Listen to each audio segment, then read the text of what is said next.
Welcome back to the world of mathematics. Maths की इस दुनिया में आप सभी का हार्दिक स्वागत है। Today we are going to start with the next topic which is differentiability. Differentiation possible है कि नहीं उसको चेक करने के लिए जो भी वर्ड यूज होता है ना वो डिफरेंशियबिलिटी होता है। मतलब अगर डिफरेंशिएशन पॉसिबल है तो हम बोल सकते हैं भी फंक्शन डिफरेंशिएबल है, differentiability is possible at that particular point. ठीक है, तो ये डिफरेंशियबिलिटी जब पॉसिबल होगी तभी तो डिफरेंशिएशन पॉसिबल होगा, है ना। कोई भी फंक्शन अगर डिफरेंशिएबल है तभी तो वो फंक्शन डिफरेंशिएशन कर सकता है ना। तो डिफरेंशिएशन करने के पहले definitely we should have to check its differentiability. तो कोई भी फंक्शन कहाँ कहाँ पे डिफरेंशिएबल है that is always we should have to check, and then after we can find that differentiation at particular point. ठीक है, कॉमनली भी अगर फाइंड करना चाहते हैं तो भी अगर वो डिफरेंशिएशन पॉसिबल है तो ही उसका डिफरेंशिएशन फाइंड कर सकते हैं ना। तो डिफरेंशियबिलिटी इज नॉट अल्टीमेटली अगर उसको डिफरेंशिएट कर सकते हैं कि नहीं कर सकते हैं वो कहने की बात है ना। तो कब कब डिफरेंशिएशन कर सकते हैं भाई, तो उसकी बहुत सारी कंडीशन है, बहुत सारी नहीं मतलब 2-3 कंडीशन है, बस वो याद रखनी है। सबसे पहले तो मैं डिफरेंशिएशन कब पॉसिबल होगा उसका फॉर्मूला दिखा देता हूं। तो ये फॉर्मूला मेरे ख्याल से आपने 11th स्टैंडर्ड में स्टडी कर लिया है, बट इसको मैंने पॉजिटिव साइड से नेगेटिव साइड से दोनों साइड से डिफाइन करके रखा है ताकि आपको एग्जैक्ट पता चले भी differentiation x equal to A के पास पॉसिबल है तो कब पॉसिबल होगा। अगर limit extends to a plus f of x minus f of y by x minus A equal to limit extends to a minus f of x minus f of y by x minus A होगा तब। ठीक है, and इसको बोलेंगे differentiation of f of x at x equal to A. ठीक है, x equal to A के पास F of x का डिफरेंशिएशन उसका फॉर्मूला है ये। अगर दोनों इक्वल है तो ही, अगर दोनों इक्वल है तो ही जो भी उसका आंसर आएगा वही आंसर एफ डैश ए का आएगा। ठीक है, नाउ ये फॉर्मूला कैसे बना वो मेरे ख्याल से मैंने 11th में समझा दिया था, फिर भी मैं एक बार चलो दिखा देता हूँ कि ये लेफ्ट हैंड साइड से एंड राइट हैंड साइड से इक्वल होना क्यों ज़रूरी है, एंड बेस्ड ऑन दैट हम 1-2 पॉइंट भी देख लेंगे। चलो ठीक है, समझ लो x इक्वल टू ये से कोई एक पॉइंट है x इक्वल टू ए। ठीक है, अब ये ए पॉइंट के पास डिफरेंशिएशन फाइंड करना चाहते हैं। अल्टीमेटली होता क्या पता है, डिफरेंशिएशन मतलब होता क्या है, डिफरेंशिएशन मतलब वो पर्टिकुलर पॉइंट पे स्लोप की वैल्यू है ना। स्लोप मतलब क्या होता है, ये वाली स्लोप, ये इसको स्लोप बोलते हैं। ये जो लाइन है ना इसको बोलते हैं टेंजेंट लाइन, और ये टेंजेंट लाइन का जो भी स्लोप है ना उसकी वैल्यू कि ये पर्टिकुलर पॉइंट पे ये कर्व कितनी स्पीड से आगे बढ़ रहा है ना। आप देख सकते हो, चलो मैं अलग अलग तरीके से दिखाता हूं सबको। समझ लो मेरे पास ये पर्टिकुलर कर्व है, तो ये कर्व पे ये पॉइंट पे स्लोप अल्टीमेटली जीरो है, मतलब अभी तो जीरो स्पीड से चालू हुआ है बराबर। फिर यहाँ पे पहुंचा पॉइंट, तो आप देख सकते हो यहाँ पे उसकी स्पीड थोड़ी ज़्यादा है पहले से, तो थोड़ा ज़्यादा कर्व टिल्ट हो गया। फिर यहाँ पे पहुंचा तो उससे ज़्यादा कर्व टिल्ट हुआ है, मतलब थोड़ी यहाँ पे स्पीड उससे ज़्यादा है आगे बढ़ने की। ठीक है, यहाँ पे पहुंचा तो उसकी स्पीड और ज़्यादा है, देख सकते हो आप। ठीक है ना, ये जो है टेंजेंट की वैल्यू ज़्यादा स्पीड मतलब क्या हुआ कि उसके आगे वाला पॉइंट एंड पीछे वाले पॉइंट पे पहुंचने, आगे वाले पॉइंट से पीछे वाले पॉइंट पे पहुंचने के लिए उसको कम टाइम लगेगा, कम x की वैल्यू कम होगी, बेस्ड ऑन दैट y की वैल्यू ज़्यादा हो जाएगी, है ना। कम समझ लो ये टाइम है और ये डिस्टेंस है, तो अल्टीमेटली डिस्टेंस समझ लो ये है, तो ये कम टाइम पे ज़्यादा डिस्टेंस कवर कर रहा है, मतलब ये ज़्यादा स्पीड से आगे बढ़ रहा है ना। यही समझ लो ये ग्राफ जो है वो एक, आप अगर गाड़ी चला के जा रहे हो कहीं से कोई पॉइंट से कोई दूसरे पॉइंट पे, तो उसका एक ग्राफ है समझ लो। स्टार्टिंग में आपकी स्पीड जीरो होती है, फिर जैसे जैसे आप एक्सेलरेटर देते हो वैसे वैसे स्पीड बढ़ती जा रही है ना। तो कम टाइम पे समझ लो पहली 5 मिनट में समझ लो आपने बहुत कम डिस्टेंस निकाला, समझ लो पहली 5 मिनट में आपने समझ लो 1-8 किलोमीटर ही डिस्टेंस काटा है। फिर समझ लो गाड़ी हाईवे पे चली गई और आगे की 5 मिनट में आपने ज़्यादा डिस्टेंस निकाल दिया। ठीक है, उसकी आगे की 5 मिनट में आपने उससे ज़्यादा डिस्टेंस निकाला, और उसकी आगे की 5 मिनट में ये वाले स्पान में आपने बहुत ज़्यादा डिस्टेंस निकाला, इतना, है ना। Depends on speed. तो जो ज़्यादा स्पीड है ना वो अल्टीमेटली है क्या, ज़्यादा स्पीड मतलब वो पर्टिकुलर अलग अलग पॉइंट पे उसकी स्पीड बढ़ती जा रही है। अब हम क्या कर सकते हैं यहाँ पे, देखो हम क्या कर सकते हैं, हम कंपैरिजन कर सकते हैं भाई। चलो ये पॉइंट पे 0 पॉइंट पे, फिर 5 पॉइंट पे या फिर 10 पॉइंट पे हम जनरली गाड़ी लेके जाते हैं, तो हम कंपैरिजन कर सकते हैं भाई कि चलो यहाँ से लेके यहाँ तक इतनी गाड़ी हमारी चल गई, चलो इतनी ही, बराबर 1 किलोमीटर, तो हमने भाई 5 मिनट में 1 किलोमीटर काटा है। दूसरी 5 मिनट में तो उसमें समझ लो समझ लो यहाँ पे 5 किलोमीटर काट लिया, तो दूसरी 5 मिनट में ज़्यादा डिस्टेंस काट लिया। तीसरी 5 मिनट में समझ लो यहाँ पे 10 किलोमीटर हमने डिस्टेंस कवर किया, तो ऐसा बोल सकते हो ज़्यादा स्पीड से हमने डिस्टेंस कवर किया है, मतलब यहाँ पे ज़्यादा स्पीड से हम जा रहे हैं, है ना। तो वो ज़्यादा स्पीड से जा रहे हो, हमने क्या बताया, एवरेज बताया, ये पर्टिकुलर टाइम का एवरेज बताया। बट पर्टिकुलरली किसी बंदे ने पूछ लिया कि चलो 11.3 सेकंड पे या फिर 11.3 मिनट पे आपकी स्पीड क्या है, एग्जैक्टली ये पर्टिकुलर पॉइंट समझ लो 11.3 है, तो यहाँ पे आपकी स्पीड क्या है, तो ये कोई बता सकता है क्या बंदा? तो ये बताने वाली बात तो कुछ डिफरेंट हो गई, ये बताना मुश्किल है ना। ये 5 मिनट में कितनी एवरेज स्पीड से जा रहे हैं वो बता सकते हैं हम, कि चलो ये distance divide by this distance, ये इसका रेशियो लेके हम एवरेज बना सकते हैं भाई। ये 5 किलोमीटर डिस्टेंस काटा और 10 किलोमीटर डिस्टेंस काटा और यहाँ पे 5 मिनट का डिस्टेंस है, तो हमने 10 किलोमीटर पर 5 मिनट, ये एवरेज से हम आगे बढ़ रहे हैं, ये एवरेज से, ये स्पीड से, है ना। Distance, change in distance of y divided by change in distance of x, ठीक है, ये y और ये x है। तो y में चेंज किया हुआ 10 किलोमीटर एंड x में चेंज किया हुआ 5 मिनट, तो dy बाई dx मतलब अल्टीमेटली डिफरेंशिएशन, एवरेज डिफरेंशिएशन ये लास्ट की 5 मिनट का ये वाला हुआ 10 किलोमीटर डिवाइड बाई 5 मिनट, मतलब ये समझ लो अगर कैंसिल कर लो तो 2 किलोमीटर पर मिनट ऐसा कुछ हुआ, ठीक है, 2 किलोमीटर पर मिनट, 1 मिनट में 2 किलोमीटर की डिस्टेंस में मैं आगे बढ़ रहा हूँ। बट किसी बंदे ने पूछ लिया कि मुझे ये पर्टिकुलर पॉइंट पे मुझे 10 पॉइंट या फिर 11.5 सेकंड पे मुझे एग्जैक्ट एवरेज या फिर एग्जैक्ट डिस्टेंस या फिर एग्जैक्ट स्पीड मेरी क्या है वो पता करनी है, तो मैं कैसे कर सकता हूँ? तो फिर उसके लिए मुझे डिफरेंशिएशन की हेल्प लेनी पड़ेगी। अब डिफरेंशिएशन कैसे हेल्प करेगा वो देखो चलो, मतलब यहाँ पे एग्जैक्टली ये पॉइंट पे ये स्लोप की जो वैल्यू है ना वो डिफाइन करती है कि भाई आपने कितनी स्पीड से आप वो पर्टिकुलर पॉइंट पे आगे बढ़ रहे हो, है ना। यहाँ पे तो आपने क्या बताया था, ये एवरेज स्पीड ले ली थी, ये वाली, इसका स्लोप ले लिया था। बट ये पर्टिकुलर पॉइंट पे अगर मुझे एग्जैक्ट स्पीड चाहिए तो मुझे ये पॉइंट पे स्लोप चाहिए, है ना, ये पॉइंट पे स्लोप चाहिए। अब ये स्लोप की वैल्यू क्या होगी वो मैथमेटिकली फाइंड करना है, तो कैसे कर सकते हैं? तो उसके लिए डिफरेंशिएशन काम आ रहा है भाई। उसके लिए कैसे डिफरेंशिएशन काम आएगा तो वो देखते चलो। समझ लो ये x equal to a point है। अब x equal to a point पे मुझे डिफरेंशिएशन, मतलब वो पॉइंट पे मुझे समझ लो ये स्पीड के बारे में बात हो रही है, तो स्पीड फाइंड करनी है या फिर डिफरेंशिएशन फाइंड करना है, मतलब change in this distance divided by this distance, है ना, change in y with respect to x, particularly ये पॉइंट पे मुझे चाहिए, है ना। तो वैसे तो ये चीज़ है ना, दो बंदे ने एक साथ में फाइंड की थी, साथ में मतलब अलग अलग जगह पे, बट इंटरवल टाइम जो था ना वो 17th सेंचुरी, आई थिंक 1670 के टाइम पे न्यूटन एंड लेबनिट्ज ने दोनों ने पर्टिकुलरली पॉइंट पे, कोई पॉइंट पे चेंज कितना हो रहा है, डिफरेंशिएशन कितना हो रहा है वो फाइंड करने की कोशिश की थी 17th सेंचुरी में, है ना। तो वो तो अच्छी बात थी कि उन लोग ने वो टाइम पे 300-400 साल पहले ये सब कुछ फाइंड कर लिया। बट कैसे किया था, उन लोग ने सोचा कैसे था?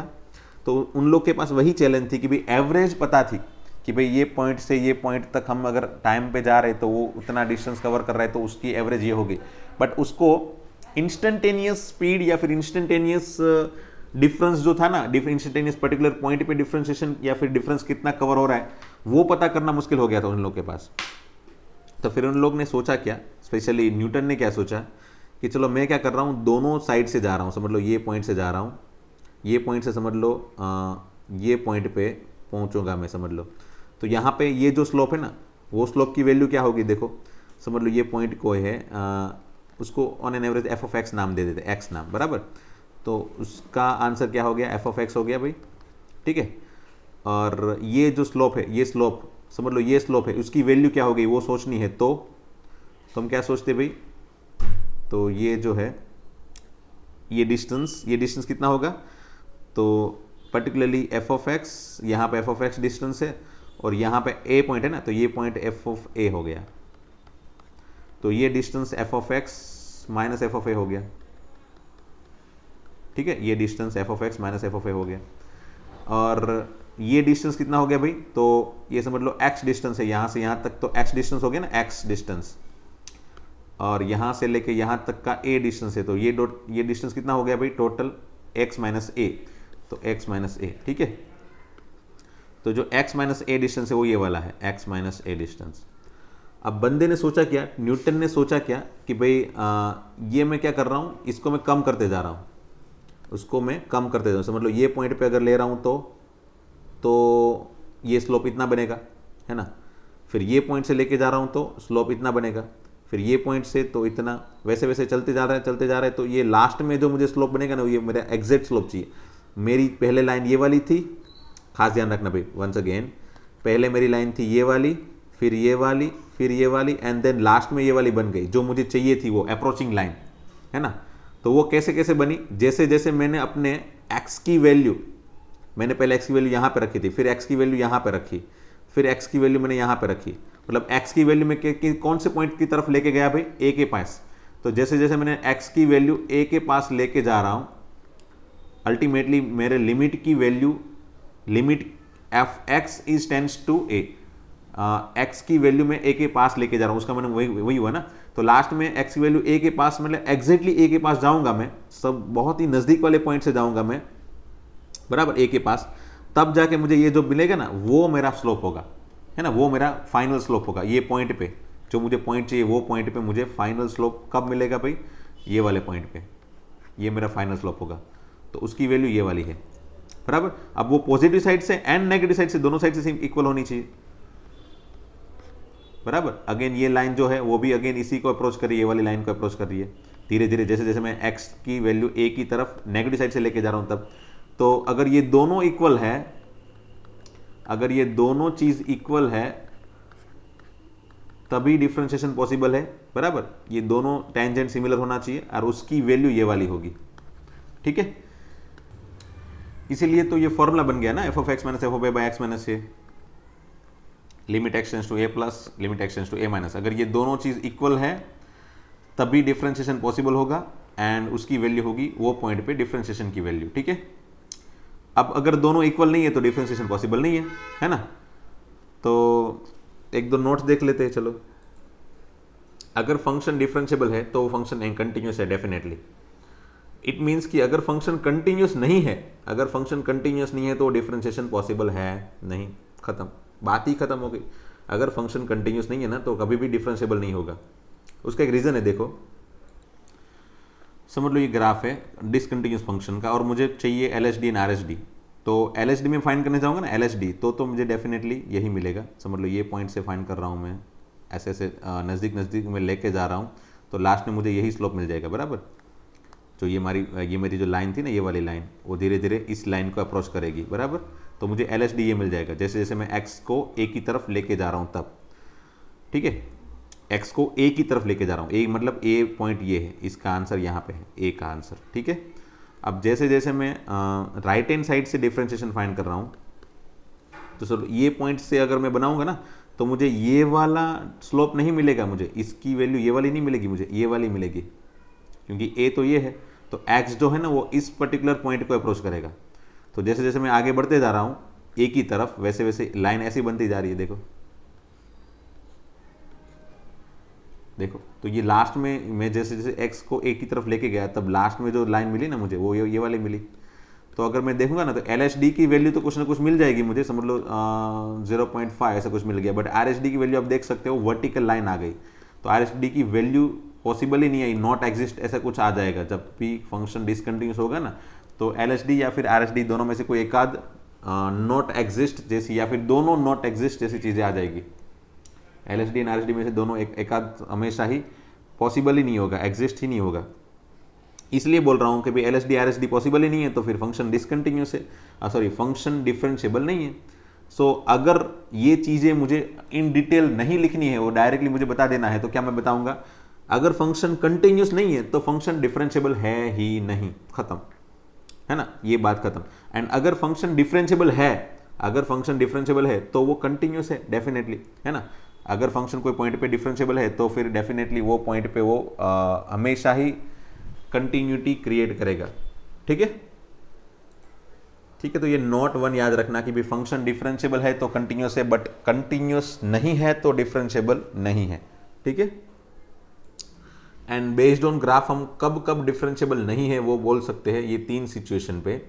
अगर फंक्शन कॉर्नर क्रिएट कर रहा है, देखो ये पॉइंट पे कॉर्नर क्रिएट कर रहा है, तो अगर कॉर्नर क्रिएट कर रहा है तो वहां पे डिफरेंशिएशन पॉसिबल नहीं होगा। क्यों? क्योंकि सिंपल सा है, अगर मैं RHD फाइंड करने जाऊंगा तो कुछ ऐसा मिलेगा मुझे ये पॉइंट पे लास्ट में, एंड LHD फाइंड करने जाऊंगा तो कुछ मुझे ऐसा मिलेगा, बराबर, लास्ट में।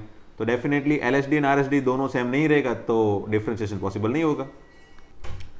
तो LHD एंड RHD अगर इक्वल नहीं है तो डिफरेंशिएशन पॉसिबल नहीं है, खत्म। तो जब भी फंक्शन कॉर्नर क्रिएट करेगा ना, तब हमेशा ही वो LHD एंड RHD इक्वल नहीं आएगा। तो कोई पर्टिकुलर पॉइंट पे फंक्शन कॉर्नर क्रिएट कर रहा है तो वो पर्टिकुलर पॉइंट पे फंक्शन डिफरेंशिएबल नहीं है। फिर डिसकंटिन्यूस के लिए तो अभी मैंने थोड़ी देर पहले ही बताया कि फंक्शन डिफरेंशिएबल नहीं है। एंड अगर ये भी मैंने मेरे ख्याल से बताया कि नहीं बताया याद नहीं है, बट अगर फंक्शन में वो पर्टिकुलर पॉइंट पे लेफ्ट हैंड साइड से राइट हैंड साइड से स्लोप वर्टिकल लाइन आ रही है, मतलब अल्टीमेटली स्लोप वर्टिकल लाइन है, तो भी डिफरेंशिएशन पॉसिबल नहीं है, क्योंकि वर्टिकल लाइन है तो उसका स्लोप क्या होगा? इनफाइनाइट, खत्म। सो इनफाइनाइट स्लोप मतलब not exist, differentiation not exist. तो ये 3 सिचुएशन में डिफरेंशिएशन कभी भी पॉसिबल नहीं होगा। तो अगर हम कोई क्वेश्चंस को थियोरेटिकली सॉल्व कर रहे हैं और थियोरेटिकली वो डिफरेंशिएबल नहीं हो रहा है, तो उसका मतलब हुआ कि ये तीनों में से कोई एक आध केस तो वहां पे होगा ही, क्योंकि ये 3 केस के सिवा और कोई चौथा केस है ही नहीं जहां पे फंक्शन नॉन डिफरेंशिएबल हो, है ना। तो अगर ग्राफिकली देखने जाओगे तो क्वेश्चन इजी हो जाएगा, क्योंकि ग्राफिक कोई भी सिचुएशन में ग्राफ बना दोगे तो ये तीनों में से अगर एक आध सिचुएशन में ग्राफ आ जाए तो आप तुरंत कह सकते हो 1 सेकंड में कि फंक्शन डिफरेंशिएबल नहीं है। बट थियोरेटिकली फाइंड करना है तो theoretically definitely you need to find this 2 things, positive side से नेगेटिव साइड से आपको स्लोप बनाना है, ये वाली चीज फाइंड करनी है, और अगर वो इक्वल है तभी हम लिख सकते हैं कि वो फंक्शन वो पर्टिकुलर पॉइंट पे डिफरेंशिएबल है। ठीक है, बस इतना ही है थियोरेटिकल पार्ट। बाकी ये तो हमने ऑलरेडी 11th में पढ़ लिया था। अगर f एंड g दोनों डिफरेंशिएबल है तो f of x and g of x का एडिशन का डिफरेंशिएशन क्या होगा? सेपरेट कर दो दोनों को। मतलब as an example d by d x of, अगर मुझे समझ लो x plus sine x find करना है तो क्या कर सकता हूँ भाई? x का डिफरेंशिएशन 1, साइन x का cos x, खत्म। मतलब दोनों को सेपरेटली डिफरेंशिएशन दे सकता हूँ मैं, ऐसा ये वाला, और कुछ नहीं है भाई। ये ऐसा टफ वाली चीज़ नहीं है, बस इसका एग्जाम्पल ये अगर समझ लोगे तो फर्स्ट पॉइंट तो इजी है ना, सेपरेट दोनों को डिफरेंशिएशन दे सकता हूं, वही चीज यहां पे लिखी है। ठीक है, फिर सेकंड, अगर मल्टीप्लीकेशन है तो मुझे डायरेक्टली सेपरेट नहीं देना है दोनों को, बट मुझे ये फॉर्मूला यूज करना है। पहले f ऑफ x को एज इट इज रखो, g ऑफ x का डिफरेंशिएशन करो, फिर g ऑफ x को एज इट इज रखो, f ऑफ x का डिफरेंशिएशन करो। I think we have already practice this question, this kind of question in 11th standard, so I don't think I need to go with the detailed knowledge of this 1, 2, first, second and third point. Differentiation division का हो तब भी वही चीज, पहले denominator को square करो, then denominator as it is, numerator का डिफरेंशिएशन, माइनस माइनस याद रखना है, खास माइनस रखना है यहाँ पे, बराबर, minus function f of x जो ऊपर है उसको as it is, and denominator का डिफरेंशिएशन, खत्म। बस यही तरीका है। अगर इसका तरीका याद रह गया आप डेफिनेटली कभी भी फाइंड कर सकते हो डिफरेंशिएशन किसी की चीज का। तो मतलब x बाय साइन एक्स का फाइंड करना है डिफरेंशिएशन, तो क्या होगा?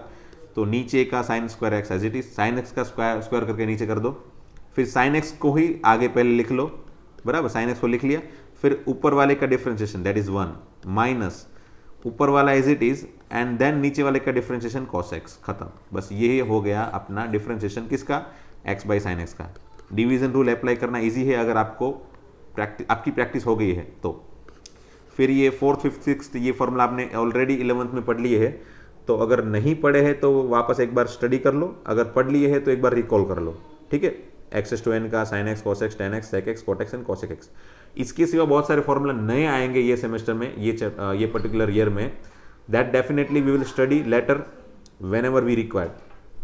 जैसे जैसे हम एक्सरसाइज में आगे बढ़ते जाएंगे वैसे वैसे हम वो सभी फॉर्मूला कवर करते जाएंगे। So don't worry about another formula, वो मैं देते जाऊंगा जैसे जैसे हम आगे बढ़ते जाएंगे तब तक। ओके, पहले तो इतने फॉर्मूला याद रख लो, 2 बार लिखना है 2 बार लिखो, 5 बार लिखना है 5 बार लिखो, but anyhow you need to remember, you need to memorize this all formulas anyhow by heart. ठीक है, ओके। तो अब एक चेन रूल है, ये चेन रूल देख लो, क्योंकि ऑलमोस्ट पूरे 12th स्टैंडर्ड में जहां जहां पे डिफरेंशिएशन होगा ना, मोस्टली चेन रूल तो हम अप्लाई करेंगे ही, है ना। चेन रूल होता क्या है कि अगर फंक्शन सिर्फ साइन एक्स है ना, तो साइन एक्स का डिफरेंशिएशन तो हम कर लेते हैं कॉस एक्स, बट समझ लो साइन के अंदर भी कोई एक फंक्शन है एक्स स्क्वायर प्लस वन, अगर साइन के अंदर दूसरा कोई फंक्शन है एक्स स्क्वायर प्लस वन, मतलब ये कंपोजिट फंक्शन हो गया। तो जब भी कंपोजिट फंक्शन होगा तब कैसे डिफ्रेंशिएट करते हैं, तो पहले मैंने साइन का किया, तो साइन का क्या हो गया कॉस, अंदर का जो भी है उसको एज इट इज साथ में लेके चलूंगा, ठीक है। फिर अंदर वाले का करूंगा एक्स स्क्वायर प्लस वन का, तो उसका हो गया 2x। बस यही तरीका है, पहले बाहर का डिफ्रेंशिएशन फिर अंदर वाले का डिफ्रेंशिएशन, अगर उसके अंदर भी कुछ है तो उसके अंदर का डिफ्रेंशिएशन, उसके बाद सबके बीच में मल्टीप्लीकेशन। ओके, सबके बीच में मल्टीप्लीकेशन। तो मैंने इन जनरल यहाँ पे तरीका लिखा है, देखो f of g of h of x बराबर f of g of h of x, इसका डिफ्रेंशिएशन करना है तो पहले एफ ऑफ एफ का किया, तो एफ का एफ डैश अंदर का as it is g of h of x into, फिर एफ को भूल जाओ थोड़ी देर के लिए, g of h of x का डिफ्रेंशिएशन क्या होगा, तो g of h of x का डिफ्रेंशिएशन जी डैश ऑफ अंदर का एज इट इज, ठीक है, इनटू फिर अंदर का एच ऑफ एक्स का बाकी, तो एच ऑफ एक्स का डिफ्रेंशिएशन एच डैश एक्स। फिर अगर सोचोगे तो ये x का भी डिफरेंशिएशन होगा, बट x का डिफरेंशिएशन हो जाएगा 1। सो लास्ट में कुछ लिखने की जरूरत है नहीं, है ना। ये हमारी एनसीईआरटी की बुक के ही एग्जांपल है, देखो साइन एक्स स्क्वायर का डिफरेंशिएशन क्या होगा, साइन एक्स स्क्वायर का साइन का कॉस अंदर का एज इट इज, ठीक है, साइन एक्स स्क्वायर का कॉस एक्स स्क्वायर इनटू फिर ये एक्स स्क्वायर का 2x, खत्म, है ना। फिर ये tan 2x प्लस 3 का क्या होगा, देखो पहले tan का किया, पहले हमने tan का डिफरेंशिएशन करना है, फिर अंदर वाले का करना है, तो tan का क्या हुआ भाई, tan का sec स्क्वायर अंदर का एज इट इज, है ना, अंदर का 2x plus 3 as it is, तो ये हो गया tan का डिफरेंशिएशन बराबर। फिर सेकंड इसका 2x प्लस 3 का क्या होगा भाई, 2 इंटू एक्स का 1 प्लस 3 का 0, ठीक है, कॉन्स्टेंट का 0 होता है, वो तो आपको याद है। तो डायरेक्टली आप इसको 2 भी लिख सकते हो, 2 into 1 plus 0 that is 2। So by that way you can differentiate this. अब 2 जो है उसको आगे लिख लो तो खत्म, 2 into sex square 2x plus 3। अब यहाँ पे देखो, यहाँ पे 3 है, साइन के अंदर कॉस है, उसके अंदर भी एक फंक्शन है, तो मैंने क्या तरीका बताया, वही चेन रूल में आगे बढ़ते जाओ, पहले साइन का किया, साइन का, फिर साइन का पहले कॉस एक्स, ठीक है, अंदर का एज इट इज जो भी है वो, फिर सेकंड कॉस का किया, तो कॉस का क्या हुआ माइनस साइन बराबर माइनस साइन, अगेन अंदर जो एक्स स्क्वायर है उसको एज इट इज लिख दिया, ठीक है, फिर ये सेकंड का खत्म, फिर थर्ड का डिफरेंशिएशन, तो एक्स स्क्वायर का डिफरेंशिएशन 2x, खत्म।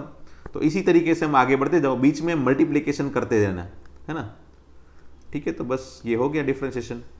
अब सिंप्लीफाई करने के लिए 2x को आगे लिख लिया, माइनस भी है तो उसको भी आगे लिख लिया, minus 2x into cos of cos x square into sine x square, खत्म। और ये एक्सरसाइज 5.2 में उसी तरीके के सभी क्वेश्चन है। आई थिंक आपको ये सभी क्वेश्चन मैं होमवर्क में दे रहा हूँ, नेक्स्ट लेक्चर में ये सभी के सॉल्यूशन दूंगा मैं, फर्स्ट सेकंड थर्ड का फोर्थ का बराबर। फोर्थ में स्पेशली ये अंडर रूट एक्स का लास्ट में करना पड़ेगा, पहले सेक का किया, फिर tan का किया, फिर रूट एक्स का किया। तो रूट एक्स का डिफरेंशिएशन आप ये वाले तरीके से फाइंड कर सकते हो, x⁻1/2 का डिफरेंशिएशन कैसे होगा उसी तरीके से, बट फिर भी आपको याद रख लेना है कौन सा तरीका, ये वाला। रूट एक्स को डिफरेंशिएट करने के लिए x⁻1/2 सोचा, फिर पावर का डिफरेंशिएशन कैसे होगा, तो पावर आगे पावर में कम, तो 1/2 इंटू x⁻1/2 -1 मतलब हो जाता है -1/2, और ये -1/2 नीचे जाएगा तो +1/2, तो ये हो गया 1/2 रूट एक्स। सो ये खास याद रखना भी रूट एक्स का डिफरेंशिएशन हमेशा ही होगा 1/2 रूट एक्स, है ना, रूट एक्स का क्या होगा 1/2 रूट एक्स, ये खास याद रखना। और दूसरा ये 1/x का भी आपको बार बार बनाना ना पड़े, भाई बनाना है तो इसी तरीके से बना सकते हो भाई, 1/x मतलब x⁻1, फिर पावर आगे पावर में कम, इसको और सिंप्लीफाई किया -2 पावर हुआ, उसको नीचे लेके गए -1/x²। तो ये 1/x का -1/x², इसको भी याद रख लिया भाई, ये दोनों हमेशा ही याद रखने वाली चीज़ है भाई, और बार बार यूज़ होगी भाई इसको, है ना। रूट एक्स का differentiation 1/2 root x and 1/x का होगा -1/x², ठीक है। तो ये रूट एक्स का लास्ट में ऐसे कर लेना। फिर फिफ्थ में डिवीजन रूल अप्लाई करना है, ठीक है, अप्लाई करना, इसमें मल्टीप्लिकेशन रूल भी अप्लाई करना है साथ में, और साथ में कंपोजिट फंक्शन है, पहले cos का किया, x³ क्या किया, जब भी ये cos x³ का टाइम हो डिफरेंशिएशन का तब, ठीक है।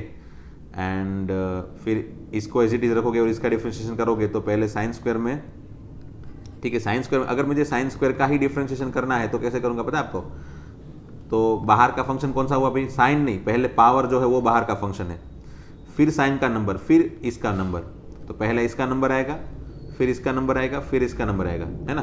तो पावर का डिफरेंशिएशन कैसे होता है, मतलब पावर का डिफरेंशिएशन करने के लिए पावर आगे पावर में एक कम, तो 2 में एक कम करोगे तो 1, ठीक है, ये पावर का हो गया।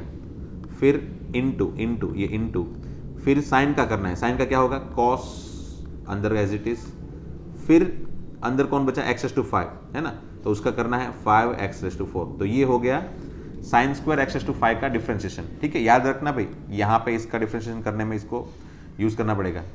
ठीक है, तो फिर आप इस तरीके से डिफ्रेंशिएशन का तरीका यूज़ कर सकते हो। और एक दिखा दो, समझ लो cos⁴ ऑफ 5x ऐसा कुछ है, तो पहले किसका किया पावर का 4 cos³ ऑफ 5x पावर का हो गया, फिर cos का माइनस साइन 5x अंदर एज इट इज इनटू फिर 5x का नंबर 5x का डिफरेंशिएशन सिर्फ 5। ठीक है, तो पावर का डिफरेंशिएशन जब भी हो तो पहले पावर का करो, फिर फंक्शन का, फिर उसके अंदर का फंक्शन का, फिर उसके अंदर का फंक्शन का, तो that is what the chain, वो चेन खास पकड़ के रखनी है, बराबर। फिर 7th एंड 8th भी आप खुद ट्राई करना, कोशिश करना। अगर नहीं हो रहा है तो डेफिनेटली ये सभी नेक्स्ट लेक्चर में सभी की सॉल्यूशन दिखा दूंगा, एंड ऐसे एक आध दो क्वेश्चंस को मैं समझा भी दूंगा साथ में। ठीक है, तो हाँ, ये 7th वाला क्वेश्चंस का सॉल्यूशन यहाँ पे मैंने लिखा है, कोशिश करो अगर समझ में आ जाए तो, वरना मैं कल के लेक्चर में समझाऊंगा भाई। ठीक है, एंड 9th एंड 10th वाला क्वेश्चंस ये जो है वो डिफरेंशियबिलिटी का क्वेश्चन है, जो ये टॉपिक था पहले स्टार्टिंग में, तो ये क्वेश्चंस मैं चलो कल करवा दूंगा नेक्स्ट लेक्चर में। इसका क्वेश्चन 9 एंड 10th का सॉल्यूशन, जब इसका सॉल्यूशन मैं दूंगा ना ये क्वेश्चंस का, तब साथ में क्वेश्चन 9 एंड 10th का सॉल्यूशंस भी समझा दूंगा साथ में। ठीक है, नेक्स्ट लेक्चर में। तो चलो आज के लिए इतना ही रखते हैं, मिलते हैं फिर नेक्स्ट लेक्चर में दोस्तों। Thank you very much.